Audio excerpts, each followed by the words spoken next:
Oh my goodness, I hope y'all can hear me. Oh man, now the sun's going down, the gnats come out, Georgia bugs. I gotta keep it moving. Okay, what's going on, y'all? What's going on, y'all? What's going on, y'all? It's Kim and SAV, Kim out of Savannah, Georgia, of BetterBodyCrew.com. I am completing my last little bit of 10,000 steps in my balance boots, and I meant to do this Facebook Live last night because last night was Sunday night. That is the night that most people get bubble guts. And not for the reason that you think, not because they drank my tea, but because they are thinking about going to work on Sunday. I'm sure we've all by now heard the statistic that Monday morning, I think it is like when the most people have like heart attacks, and it's right around the time that they have to go to work. And so last night it made me think about, and I haven't thought about this for a very long time, because all of my days are the same. Like a Friday is like a Wednesday, is like a Tuesday, is like a Monday, is like a Saturday to me. As a matter of fact, when you're an entrepreneur, if you work for yourself, a lot of times it's hard for you to know what day of the week it is or what the date is, because everything just kind of runs together. It's a good and a bad problem to have.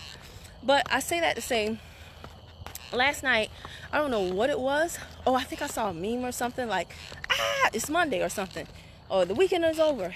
And I started thinking about when I used to feel very anxious and seriously nauseated every Sunday night. So this is story time, guys.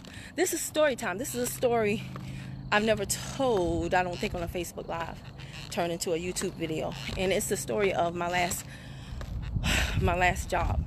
Fascinating story, as all of my stories are. So guys,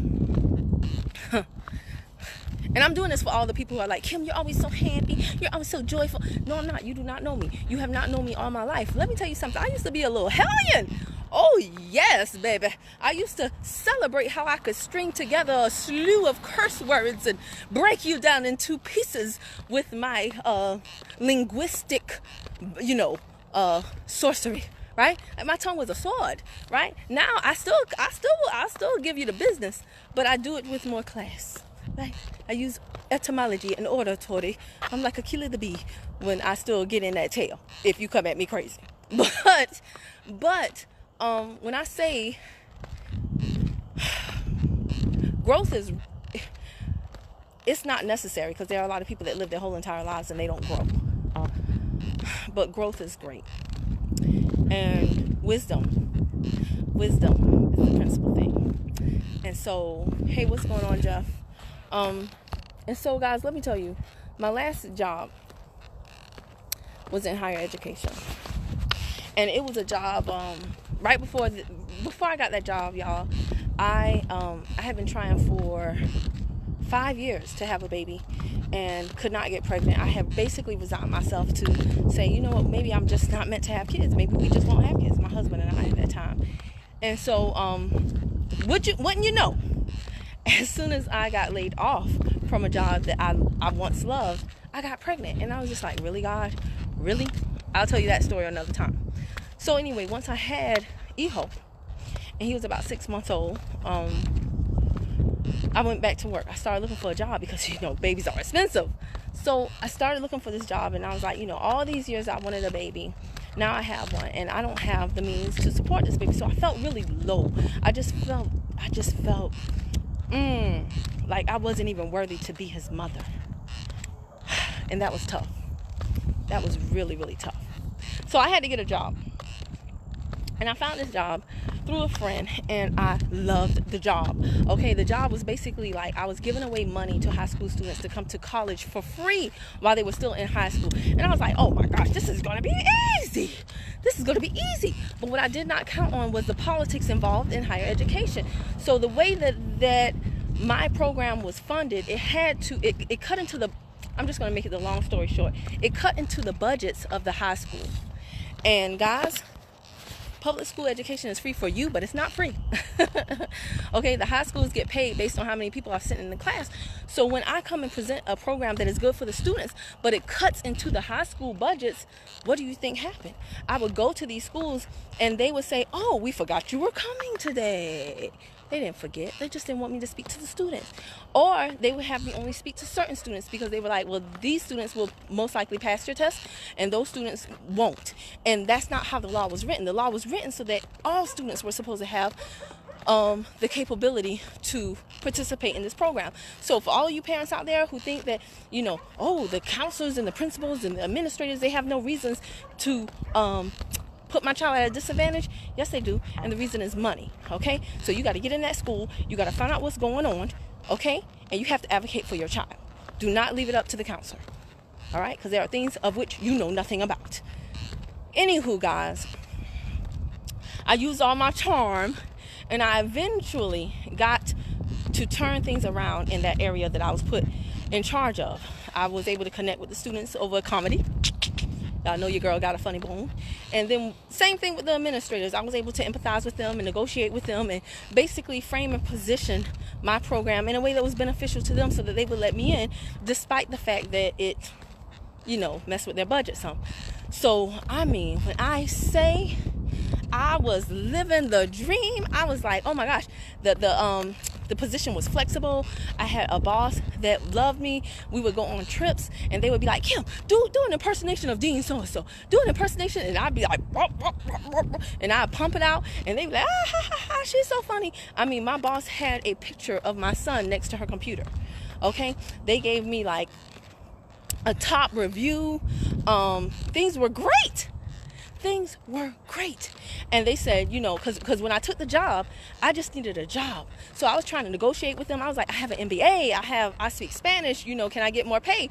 And they were like, no, basically you have to come in and if you prove yourself to be worthy of more pay, then we'll pay you more. But they knew that they could hire somebody for less than me. So I was like, okay, I need this job. And so I just took the job. And after a year of surpassing quotas, after a year of building rapport in an area that was virtually defunct, there was nobody in this program, and after me building it up, do you know that the raise that I was promised if I performed never appeared? Do you know what they gave me instead of a raise, y'all? You won't even believe this. There was change of power, and the president of the college changed. And the new president that came in did what most people that are new that come in do. He wanted to prove himself. So he saw that I was great in one area and he saw another area that needed improvement. So instead of my raise, you know what they did? They switched me from an area that was literally 5 minutes from my house, 5 minutes from my child's daycare, 5 minutes from everything, to an area that was in the boonies where I don't even have a signal, that was 30 to 45 minutes away. And they said, hey, you did so great over there. Now fix this area. And I was just like, what? I was devastated. But I thought, my boss and I are cool. She has my back. Y'all, let me tell y'all something. These jobs ain't loyal. These bosses ain't loyal. Okay? When I say that heifer threw me under the bus, I went into an area that needed improvement. And what they did is, there were two of us working in certain area, and my co-worker, he used to be in the other area, and so they gave him my area that I fixed up, and they gave me his area to fix up. Completely unfair. But let me tell y'all something, life is not fair. When this happened, I told her, I said, there's a lot of work to be done here. I need more resources. I need help. They did not give me any help. They did not give me any resources. They basically said, just make it happen. When I say things went from bad to worse, 0 to 100 in a split lickety second, y'all, let me tell y'all something. I went from having a stellar performance review to being public enemy number one. There were things that were going on. There were legislative changes that occurred, and there was one incident in particular. Yeah, I'm putting it all out there because I want y'all to understand this. When y'all call me and y'all say, but Kim, you don't understand. No, you don't understand how much I do understand. I wasn't always the happy-go-lucky bounce boo girl that sells tea. Don't get this thing twisted, okay? So there was this one particular change where the law, I don't want to get too technical, but basically, let's just put it like this. I had a student who was a part of my program. Some money was due to him, and the school kept it against the law. But they played with the wording in the law. They played with the wording to make it seem like, no, we have, the freedom to decide whether or not he gets it or not. And it broke my heart because this young man had a mom who was a single mother, and because the school did not give him his funding, he was working a part-time job, and he had to work hours to pay for something that was already his. And that pissed me off. Woo, baby. I did not like that at all. So I went to the state and I reported it. And I tried to tell them in the meeting, like, y'all, this is not, the government is not going to take money from the high school, give it to you, and then give you the authority to keep it versus give it to the student for his books. They're not just giving out free money. And they were like, no, it says, I'm not going to get too technical, but they didn't believe me. So I went higher than the people at my school. And I went to the state level. And I reported what they were doing. And then I got deemed not a team player, y'all. And that's when all hell broke loose. Like I said, my performance review went down. They started scheduling meetings at the time that I had to pick up my son from daycare on purpose. They would call me knowing that my phone in the area that they now directed me to, it was like there's nothing but cows, okay? There would be no phone signal, and they knew that. And they would call me and then say, she's not picking up her phone. And it was just like, these jobs, because people think, well, I'm a good worker. Y'all, it's a new day and age. And I don't know if your state is like Georgia, but Georgia is an at-will state. That basically means they can do whatever the hell they want to do. Okay? And it was, when I say, y'all, I didn't want to commit suicide, but I just wanted to go to sleep and not wake up.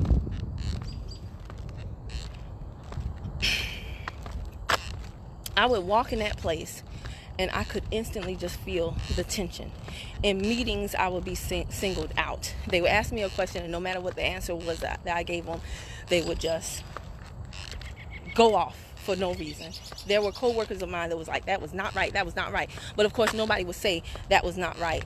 And I just thought to myself, God, why would you do this? Like, I'm a good person. I've always been a hard worker. I got my first job at 15. I was working 2 jobs by the time I graduated high school. Like, why is this happening? And I just thought, and at the same time, I'm looking at other people at that school who are doing not a cotton picking thing, and they're getting elevated. And it caused problems in my marriage, because I came home not angry, I mean pissed. And it created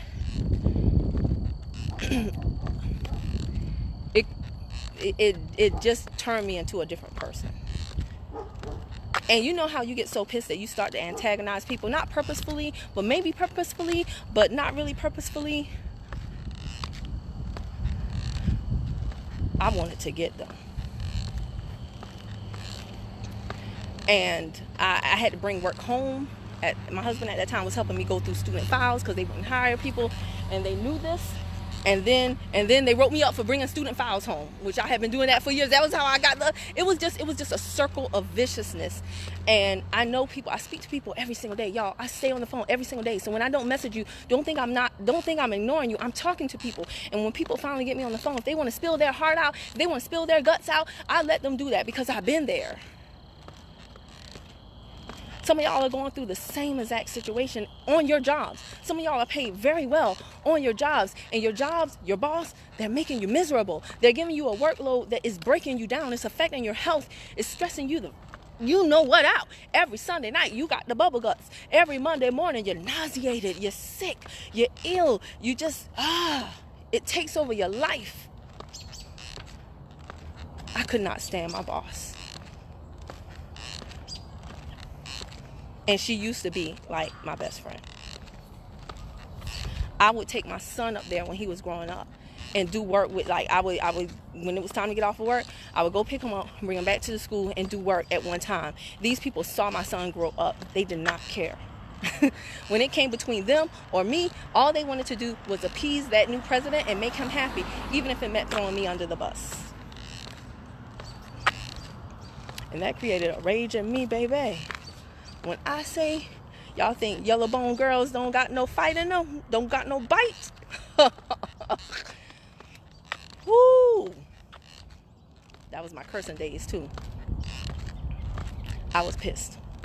I remember one time we were in a meeting and my boss had done what she'd always did, acted clueless, threw me under the bus about something.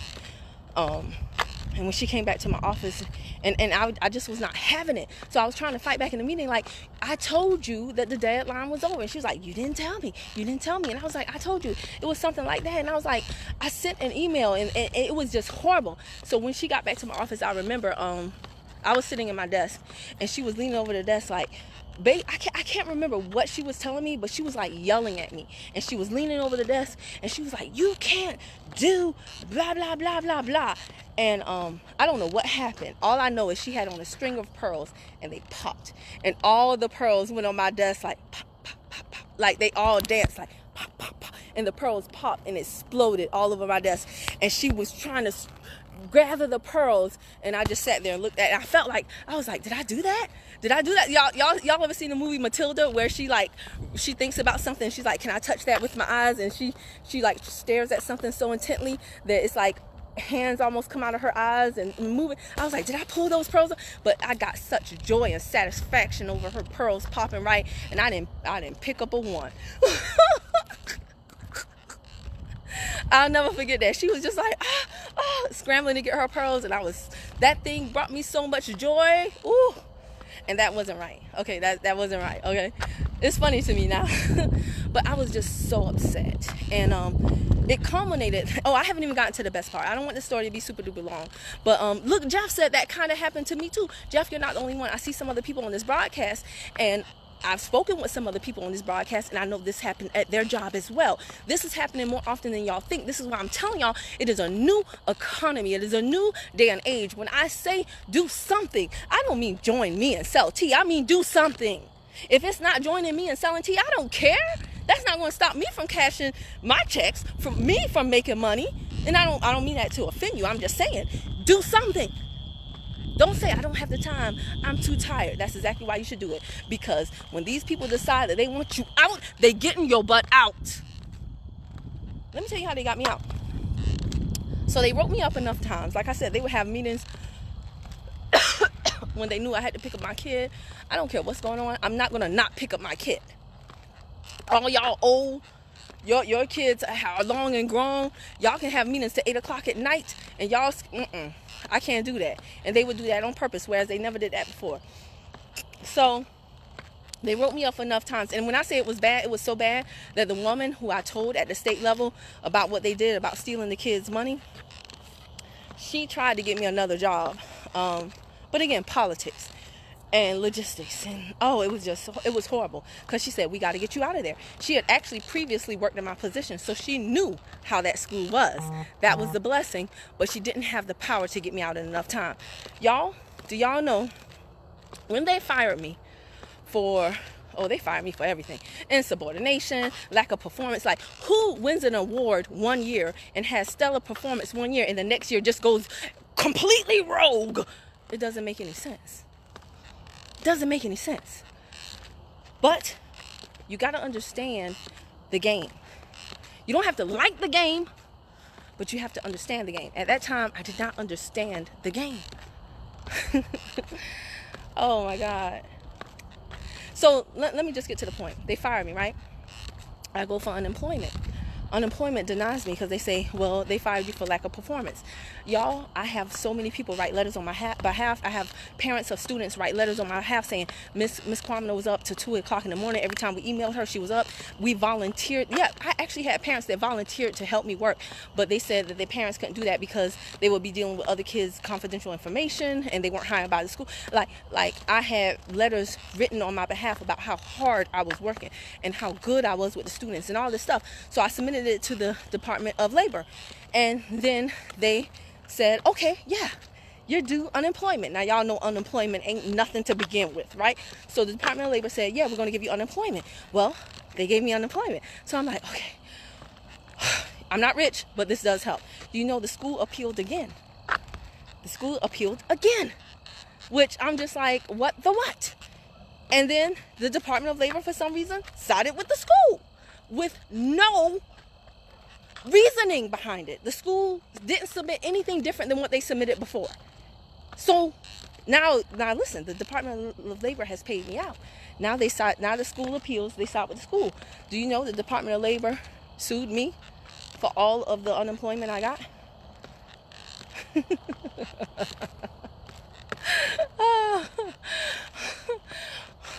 To all the people that say, you're always so happy. How do you stay so happy? You don't know anything about me or what I've been through. And they sued me at a time. So they fired my coworker right before they fired me. Same thing with him. They fired me. Then they put another girl in my position, a girl who used to be my friend. They turned her against me and told her all these horrible things about me. And then she basically knew, let me cover my you know what. So she stopped talking to me. After I got fired, shortly after that, they fired her. Yes, they did. She called me and apologized to me and said, Kim, I did not, I owe you an apology. I should not have believed them. They did the same exact thing to me that they did to you. They threw me under the bus. They wanted me to do things that were just not, I couldn't possibly do that in the amount of time that they were demanded. And she was just completely devastated. We were all supposed to, and they fired another woman that had been down there sacrificing for kids for years. She had been such a great worker. I could not believe when they fired her. All of us were supposed to join together in a lawsuit. At the same time, one of my good friends that's at the school was telling me, yeah, in human resources, they are laughing about how they are firing all of y'all and getting the proper paperwork ahead of time so that none of y'all get unemployment. She told me this. I didn't need her to tell me that because I already knew it. Y'all think this is a game. Y'all think that people care about your kids? Y'all think that people care about your bills? Y'all think that people care about you? The very person you laughing with today will stab you in your back and not think twice about it. I'm not playing with you. You better do something. So we were all supposed to join together. Yeah, I'm letting the cat out the dang on bag. Facebook, I know it's a place for people to show all of the wonderful things and how their life is so perfect. Well, let me tell y'all something. Life is not perfect. Life is not fair. When you see people, if they're having some success or they seem happy, you best believe it's usually because they went through some ish that you know nothing about. And they finally got to the place where they got sick and tired of letting somebody steal their joy. That's what happened to me. That's why I'm always so happy, because I realize that my happiness is my responsibility and it cannot be based on anything outside of me. It's all internal. When I cut off this Facebook Live, you know nothing about what goes on with me. But anyway, back to the lawsuit. So we all were supposed to join together in a lawsuit, right? But do y'all know how much lawyers cost? How do you get a lawyer when you don't have a job and you just got sued for the little unemployment that you had? Guess what though? I found this lawyer. I told him my story. And he said, yes, it seems like you have a case. Well, the lawyer's paralegal got pregnant. He was doing everything by himself. I met with him like in December. He got behind on his caseload. He said he wouldn't charge me. He would take the money for his fee out of my winnings because he was sure I was going to win. During this time, some of the people that wanted to partner with me in the lawsuit, they go MIA. I guess they got scared. And then the lawyer, I don't hear from him for some months. So he's like, I have, holidays, family, and my paralegal is out, so I'm behind. Completely understandable. Y'all, just a long story short, by the time I heard from the lawyer, he tells me, the statute of limitations is up. So I said, well, when did it expire? He tells me like February or something. I'm like, but I met with you in December. And he's like, yeah, but I didn't get you to your stuff until February. And I'm just like, wouldn't that be one of the first things you do is check the statute of limitations as soon as I give you the paperwork so that if you can't take on the caseload, you can give me enough time to find somebody else? That lawyer that's what I was thinking in my head, because I was just like, y'all don't know how long of a road this was. And like I said, it caused a lot of problems with me. It caused a lot of problems with my family, my friends. I didn't want to talk to anybody. I didn't want to be around anybody. I felt like everybody had a job but me. I felt like everybody was happy but me. It was just a very, very, very, very, very horrible time. And so that lawyer, though, he said, hey, I'll call you back. Y'all, that was May of what year? I don't know. Long story short, the lawyer never called back. Never called back. And that was that. That was the last job I had. When I say that job made me viscerally sick, I physically had a reaction to that place. After that, I wouldn't even drive down that street. I would see the name of that school on Facebook, and I felt like I wanted to vomit. It was just, woo. But when I tell y'all something, can I tell y'all something? Pain is necessary until you learn the lesson. Pain is necessary until you learn the lesson. I thought from that experience that God hated me. I really did. Because it made no sense to me how all of that transpired. And it was just a domino effect like you wouldn't believe. Okay? I applied to other schools after that.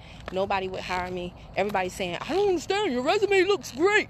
It was the strangest thing. But I don't think it was strange at all, because based on some things that I know, I just leave it at that.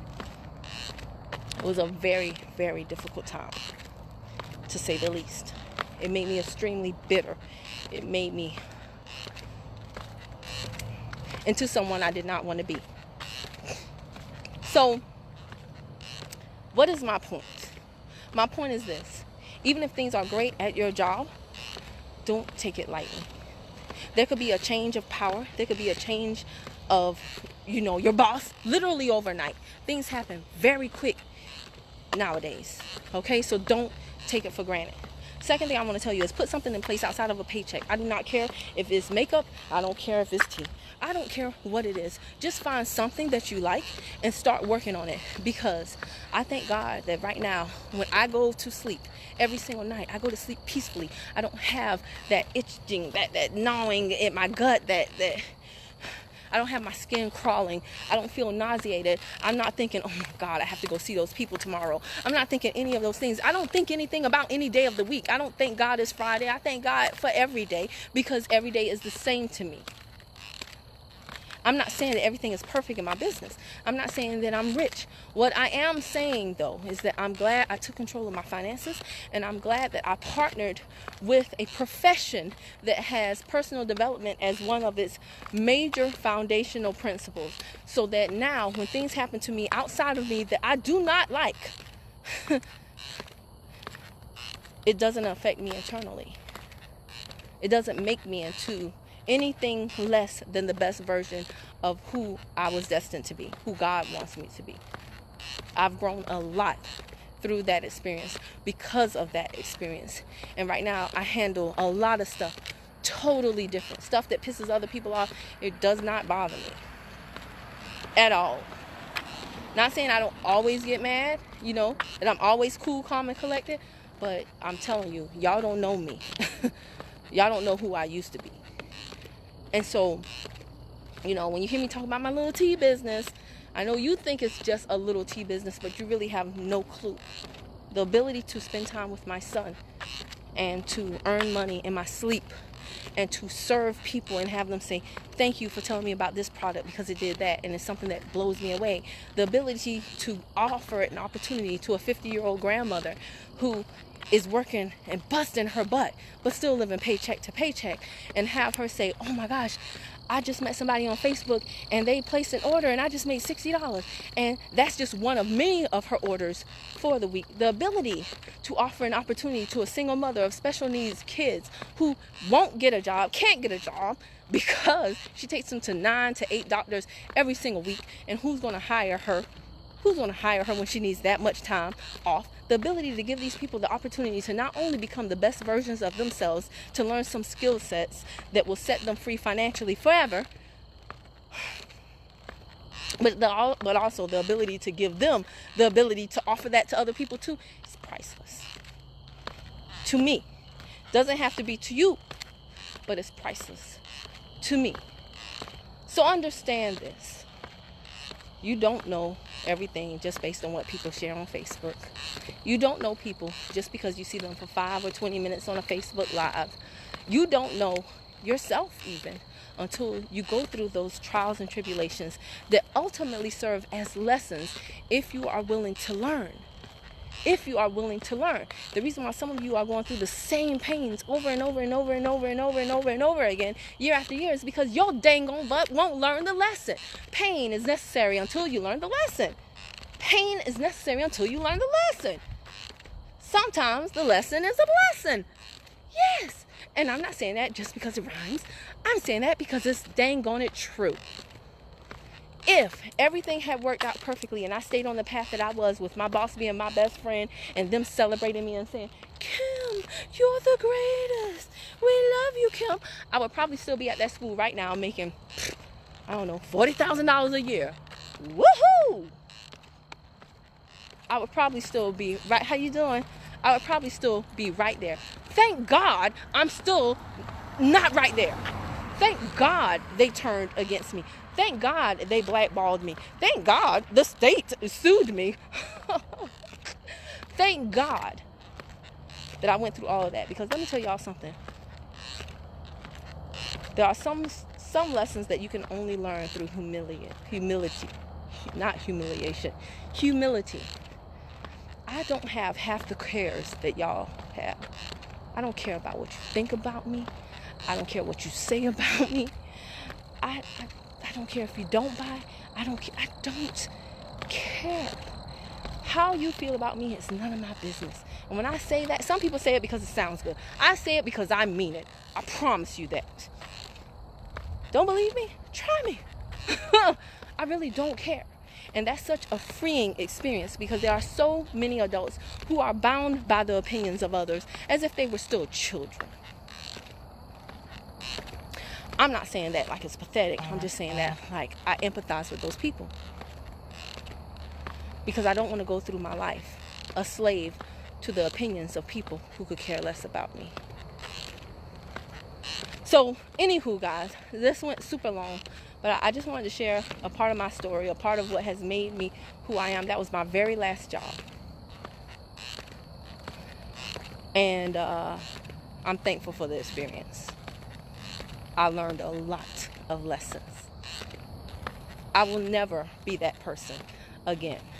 I will never be put in a position where people can treat me like that again, and I feel lost or hopeless. But most importantly, I will never doubt God's love for me again. Because it is because of that situation that ultimately He showed me how much He does love me.